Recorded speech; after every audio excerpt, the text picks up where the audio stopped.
Hello everyone and welcome back to our channel study Sthal. चलिए शुरू करेंगे आज हम हमारी जीके की क्लास।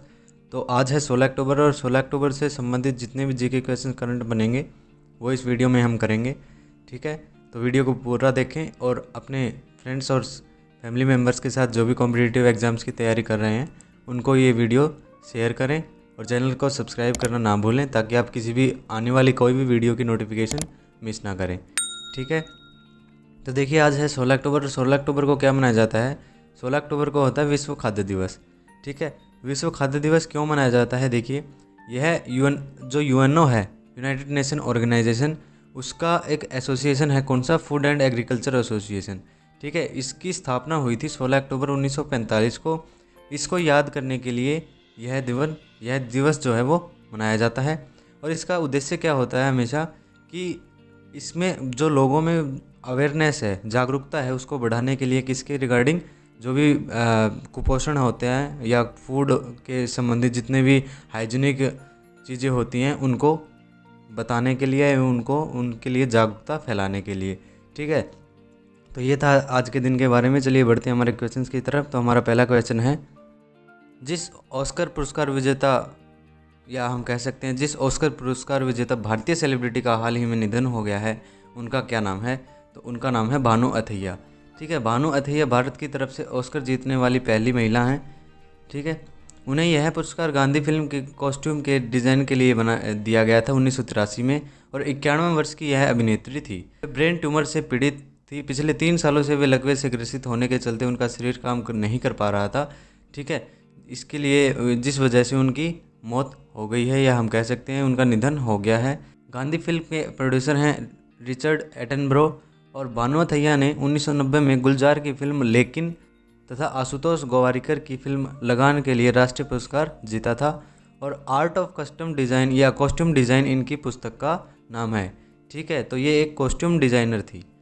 नेक्स्ट क्वेश्चन है हमारा, प्रधानमंत्री फसल बीमा योजना की तर्ज पर नई बीमा फसल योजना शुरू करने वाला राज्य कौन सा है? तो वह है हरियाणा।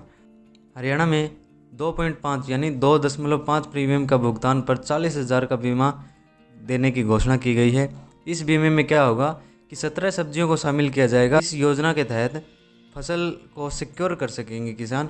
हरियाणा के जो कृषि कल्याण मंत्री हैं या हम कह सकते हैं किसान कल्याण मंत्री हैं जेपी दलाल, उन्होंने इसकी घोषणा की है।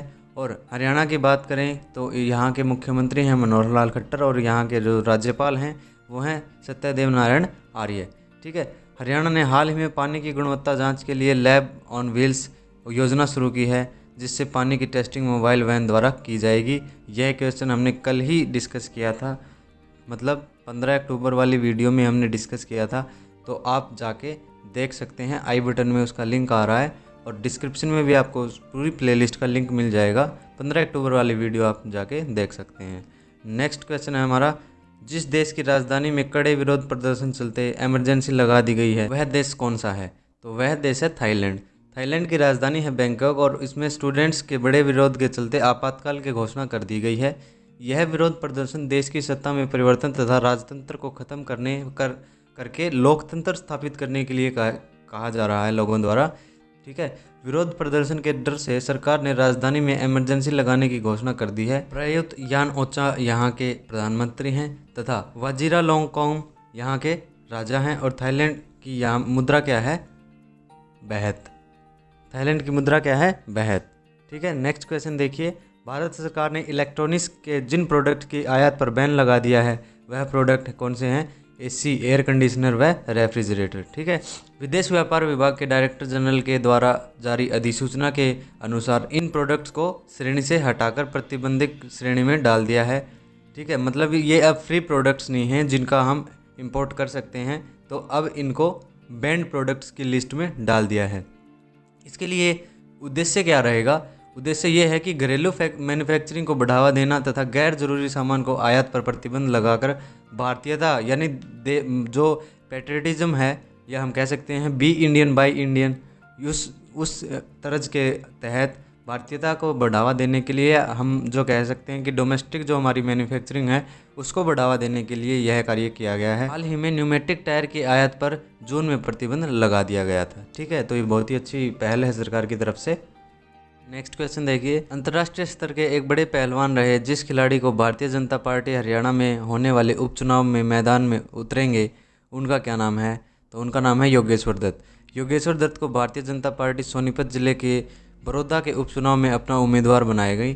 ठीक है, योगेश्वर कुमार दत्त इससे पहले बड़ौदा के विधानसभा चुनाव लड़ चुके हैं। उन्होंने 2019 में कृष्ण हुड्डा से हार का सामना किया था जो कि कांग्रेस के उम्मीदवार थे।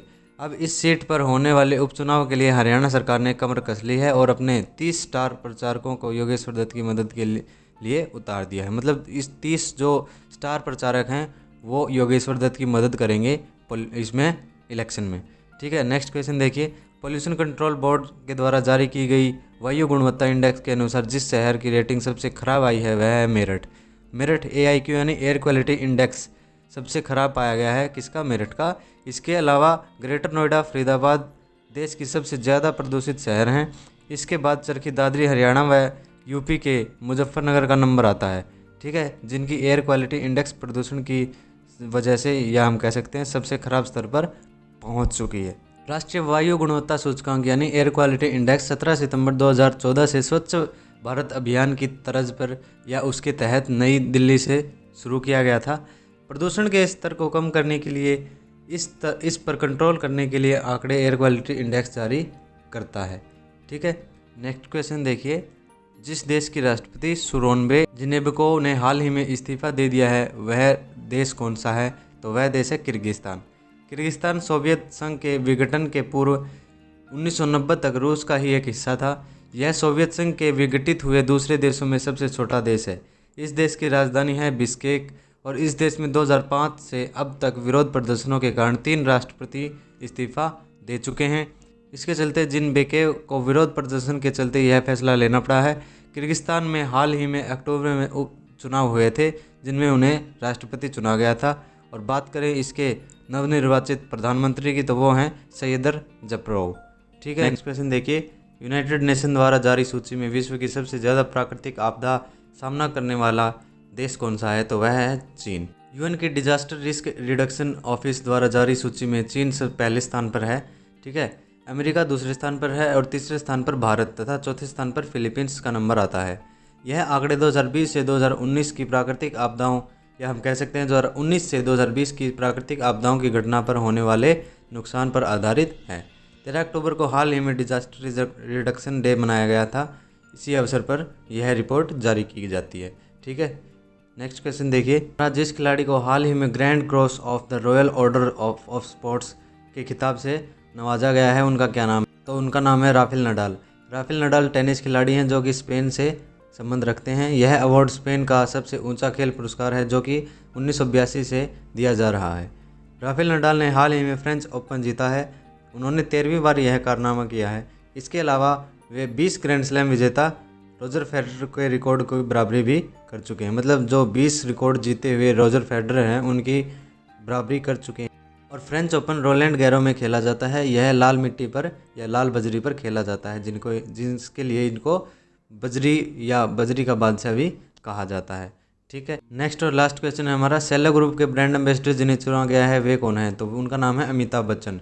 इसके अलावा अन्य महत्वपूर्ण कंपनियों के ब्रांड एम्बेसडर हैं जैसे पॉलिसी बाजार के Virender Sehwag, Paytm first games के Sachin Tendulkar, 9stacks poker game के सुरेश रैना, सीएट लिमिटेड के आमिर खान, भारत पे के सलमान खान, सेवोटॉप के Dwayne Bravo, Amazon Alexa voice के अमिताभ बच्चन और बोर्ड स्पीकर कार्तिक आर्यन व सुरेश अय्यर। ठीक है, तो ये थे आज के हमारे जीके क्वेश्चंस। आई होप आपको समझ आ गए होंगे।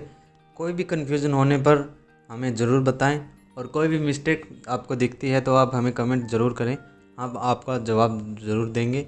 ठीक है, तो इसी तरह जुड़े रहिए स्टडी स्थल के साथ और चैनल को सब्सक्राइब करें और साइड में जो बेल आइकन बनता है उस पर क्लिक करें, ऑल दबाएं ताकि आप कोई भी वीडियो मिस ना करें। Thank you.